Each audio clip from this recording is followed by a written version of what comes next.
आइए जानते हैं महाकाली के उत्पत्ति के बारे में। तो बहुत सारा कहानी आपने सुने होंगे, लेकिन आइए आज हम बता रहे हैं कि माँ काली का उत्पत्ति कैसे हुआ और किस रूप में हुआ।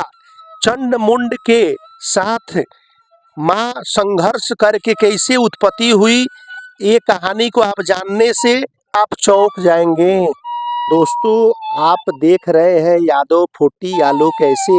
यह वीडियो बहुत इंटरेस्टिंग होने वाली है, तो आप लोग पूरा वीडियो जरूर देखें और ऐसे ही धार्मिक वीडियो के लिए मेरा चैनल को सब्सक्राइब करते रहें। मार्कंडेय पुराण एवं श्री दुर्गा सप्तशती के अनुसार काली माँ की उत्पत्ति जगत जननी माँ अम्बा के ललाट से हुई थी। कथा के अनुसार शुंभ निशुंभ दैत्यों के आतंक का प्रकोप इस कदर बढ़ चुका था कि उन्होंने अपने बल छल एवं महाबली असुरों द्वारा देवराज इंद्र सहित अन्य समस्त देवता गणों के निष्कासित कर एवं स्वयं उनके स्थान पर आकर उन्हें प्राण रक्षा हेतु भटकने के लिए छोड़ दिया था। दैत्यों द्वारा आतंकित देवों को ध्यान आया कि महिषासुर ने इंद्रपुरी पर अधिकार का लिया है। तब दुर्गा ने ही उनकी मदद की थी। तब वे सभी दुर्गा का आवाहन करने लगे। उनके इस प्रकार आवाहन से देवी प्रकट हुई एवं शुंभ निशुंभ के अति शक्तिशाली असुर चंड तथा मुंड दोनों का एक घमासान युद्ध में नाश कर दिया। चंड मुंड के इस प्रकार मारे जाने एवं अपनी बहुत सारी सेना का संहार हो जाने पर दैत्यराज शुंभ ने अत्यधिक क्रोधित होकर अपनी संपूर्ण सेना को युद्ध में जाने का आज्ञा दे दिया और कहा कि आज 86 उदासीन नामक दैत्य सेनापति एवं कंबु दैत्य के 84 सेना नायक अपनी वाहिनी से घिरे युद्ध के लिए प्रस्थान करे। कोटि वीर्य कूट के 50 धूम्रकुल के 100 असुर सेनापति मेरे आदेश पर सेना एवं काल दौड़ मोरे वे काल के असुरों के सहित युद्ध के लिए कूच करे। अत्यंत क्रूर दुष्टाचारी असुर राज शुंभ अपने साथ सहस्त्र असुरों वाली महासेना को लेकर के चल पड़ा। उसकी भयानक दैत्य सेना को युद्ध स्थल में आता देखकर देवी ने अपने धनुष से ऐसी टनकार दी कि उसकी आवाज से आकाश एवं समस्त पृथ्वी गूंज उठी।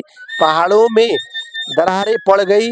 देवी के सिंह ने भी दहाड़ना प्रारंभ किया। फिर जगदम्बिका ने घंटे के स्वर से उस आवाज को दुगुना कर दिया।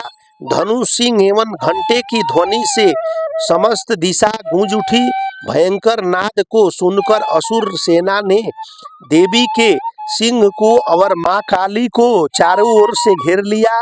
तदंतर असुरों के संहार एवं देवगणों के कष्ट निवारण हेतु परमपिता ब्रह्मा जी, विष्णु, महेश, कार्तिकेय इंद्रादि देवों की शक्तियों ने रूप धारण कर लिया एवं समस्त देवों के शरीर से अनंत शक्तियां निकलकर अपने पराक्रम एवं बल के साथ माँ दुर्गा के पास पहुंची। तत्पश्चात समस्त शक्तियों से घिरे शिव जी ने देवी जगदम्बा से कहा, मेरी प्रसन्नता हेतु तुम इस समस्त दानव दलों का सर्वनाश करो। तब देवी जगदम्बिका के शरीर से भयानक उग्र रूप धारण किए चंडिका देवी शक्ति रूप में प्रकट हुई। उनके स्वर से सैकड़ों गिद्धड़ों की भांति आवाज आती थी।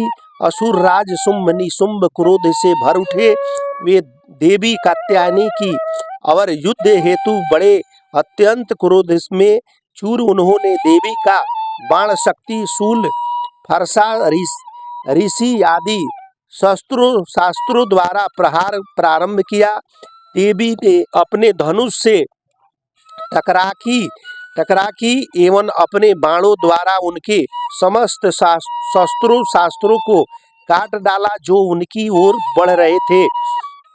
माँ काली फिर उनके आगे आगे शत्रुओं को अपने शूलादि के प्रहार द्वारा विदीर्ण करती हुई वे खटवांग से कुचलती हुई समस्त युद्ध भूमि में विचरने लगी।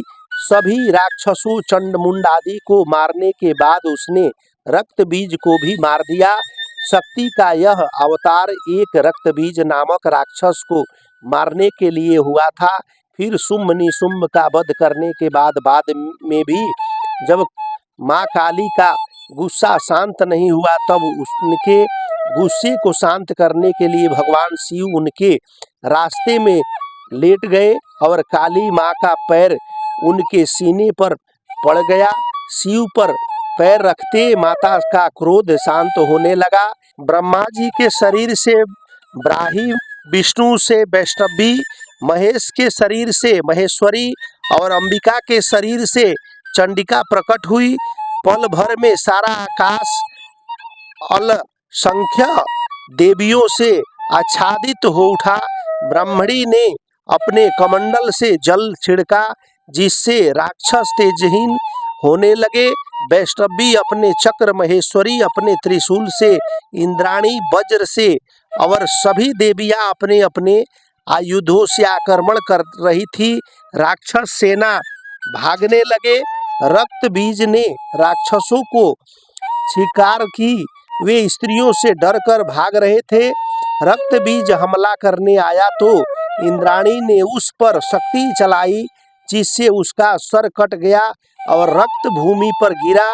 किंतु पूर्व वरदान के प्रभाव से उस रक्त से फिर एक रक्त बीज उठ खड़ा हुआ और 88 करने लगा।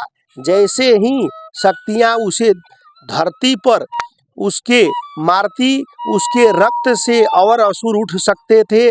जल्द ही असंख्य रक्त बीज सब और देखने लगे।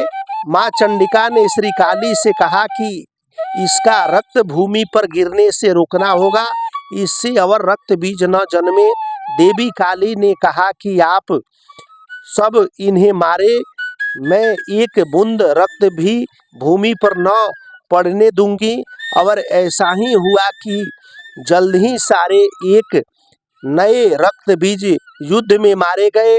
तब रक्त बीज समझ गया कि काली उसे पुनर्जीवित नहीं होने दे रही है, तो वह चंडिका को मारने दौड़ा। तब चंडिका ने उसे मार दिया और काली ने रक्त को भूमि पर न गिरने दिया। देवता चंडिका की जय जयकार करने लगे।